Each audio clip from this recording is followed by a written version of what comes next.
All right, everybody, I have a new video for you today. And this video is going to be about Indiana Jones, which out of all of the franchises that I follow and I collect for is my absolute favorite. And in one of the videos that I do in the near future, I'm going to show you all the merchandise that I've collected from the Indiana Jones franchise over the years. I own every comic that has been released, all the novels, not the young adult novels for like young Indiana Jones, but all of the actual novels that came out in the late 90s and early 2000s. I've got tons of merchandise. I'm collecting a lot of the new stuff that they have coming out. I'm going to do a review on the characters that are coming out. Like, now is a good time to be an Indiana Jones fan because they are releasing all kinds of content that they have not released in the past. I also have the 3 new Lego sets that I'm going to be doing reviews on. So I've got a lot of Indiana Jones content coming up. So if you aren't already, like this video, subscribe, hit that notification bell, and you will be notified as new videos go up. And I'm going to cover Indiana Jones going forward.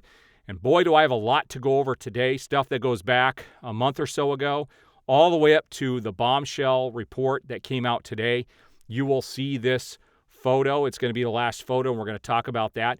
And I have some fears. I'm going to be doing a video shortly, hopefully in the next week or so, on how I believe that after Dial of Destiny gets released in theaters, that they're going to shelve the Indiana Jones franchise entirely. And I have some evidence to back up, and I'm going to talk about the history on some of the other stuff that Disney has handled in the past, and I do believe they're about to shelve Indiana Jones, and we're not going to get any more Indiana Jones content after the movie gets released. We're going to talk about what that means here in the near future. But let's take a look at some videos, or some photos. All right, so the first photo I have here is a still from the actual movie.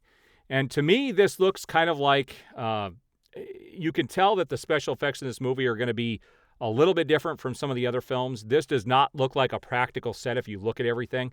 If you look at the side by the windows, it almost looks like this is all computer generated.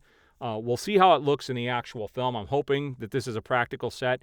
But what stands out is the fact that this is a de-aged Harrison Ford. Now, this is Harrison Ford's body. Even in the scenes where he is playing his younger self, there's a 25-minute sequence at the beginning of the film. It's still him in the costume. They're just de-aging him.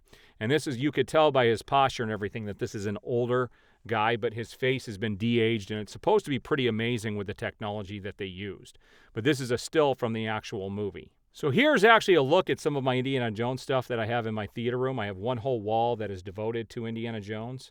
I'll show a closer look at some of this stuff in the future. There's some of the new figures. I'm going to be reviewing each of those, and those figures are amazing. I've got that Nintendo 64 game. And then beyond that are all of the movie posters. And I actually have this standee that I got when the Blu-ray set came out, and that actually fits nicely over the air conditioner. But eventually this wall is going to come out, and we're going to extend this room out another 8 feet, and all my arcade games are going to be on that side, and there'll be like a curtain that divides the room so that my theater room is all by itself, so I get my room back in the back. The movies will then move as well. There's going to be some major changes in this room coming over the next couple of years, and I'll probably detail some of that. All right, so here are some more pictures from the new movie. These were some Total Film exclusives that came out probably 2 or 3 weeks ago. And these are some pretty cool photos. So that is definitely Harrison Ford as Indiana Jones there, and that does look like a real practical set. You can tell when they're not CGIing him that it definitely fits into the world a lot better. Here's another photo with him, and Phoebe Waller-Bridge, who was playing his goddaughter in the film. And it's going to be interesting how she plays into this. We're going to talk about her here in a few minutes, and it has to do with the Cannes Film Festival that just happened and a Variety article that just got released a few minutes ago. And it's kind of prompted me to come in and finally talk about some of this Indiana Jones stuff here. But this is another photo of them together. And here's the cover for the total film. I may try to pick these up because I do collect Indiana Jones stuff. I have all kinds of magazines from years ago that have to do with Indiana Jones and some newer ones as well. And I would like to actually add these to my collection. All right, now here's something interesting. It says that Steven Spielberg watched Indiana Jones 5. He loved it and told the director, "Damn, I thought I only knew how to make one of these," which is kind of a funny quote coming from Steven Spielberg. If anybody knows anything about the franchise, the last film was kind of a debacle, and Steven Spielberg knew it wasn't going to be a good movie, but he actually cared more about his friendship with George Lucas than he did with making a good film for the audience. And he admits this. He's come out and said it without question. That's exactly what happened with that last movie. All right, here's another photo from the film. There was actually a scene that was shown at this special event that they had. There was a 6-minute scene that actually leaked online. I've actually seen this 6-minute scene, and this is one of the photos that was probably prior to that scene taking place where there's this big chase.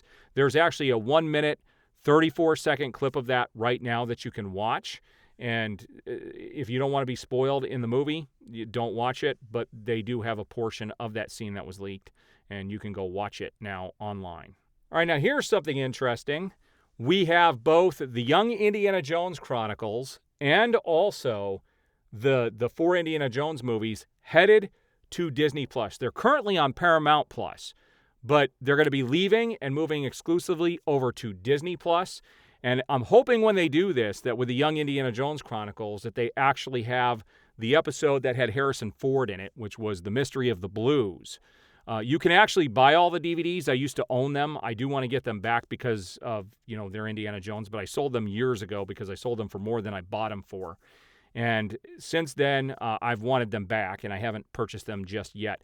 But I'm hoping that The Mystery of the Blues is part of the collection because it is currently not on Paramount+. It's the one episode that they don't show, and I think it has to do with the licensing. So I'm hoping Disney+ will, since they're owned by Disney, I'm hoping that they can definitely show that. What's cool is you can see this was by Drew Struzan did that photo. And this brings me to the main point of this video. Variety just put out an article 4 hours ago that says the elaborate action scenes and witty one-liners delivered by Phoebe Waller-Bridge in Indiana Jones and the Dial of Destiny mostly received a muted response inside the theater. Audience members could actually be heard whispering out of boredom in French. So I went and read this article, and it's very interesting. It looks like audiences do not like Phoebe Waller-Bridge's character. They're indifferent to her, that she received no response. And she's a big part of this. In that 6-minute scene that I've seen, she's a big part of that, and she does a lot of one-liners. And a lot of this has to do with a lot of woke stuff as well. I mean, in the trailer, you could see where she talks about capitalism being bad. There's other things she says in that 6-minute scene that do give you pause. And what's interesting is some of the toys that have come out at Target right now, they've had to discount her toy specifically because it's not selling. And because of that capitalism comment in the trailer, some people put out some memes out there where it shows her thing being discounted, and under it said capitalism at work.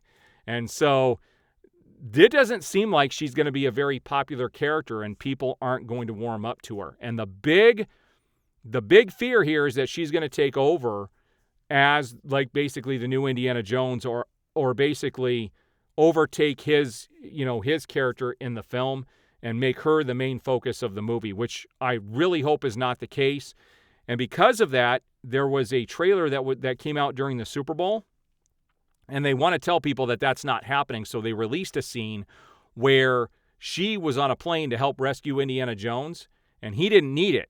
He actually had a parachute on. This plane was going to crash, and he ended up actually having to rescue her instead. And I think that was their way of saying, look, we're not going to have her come in and be the hero of the story. But I am not convinced because I don't like Disney's track record, and I don't like what they've done to a lot of the heroes from the 80s. They already messed with Luke Skywalker, and I'm going to have a Star Wars video coming up hopefully in the next day or two where I'm going to talk about there are probably some big plans coming up with Luke Skywalker, and we'll talk about that in an upcoming video. So I do have another Star Wars video coming up very soon. So I'm going to continue to cover these franchises, and there's going to be a lot with Indiana Jones coming up.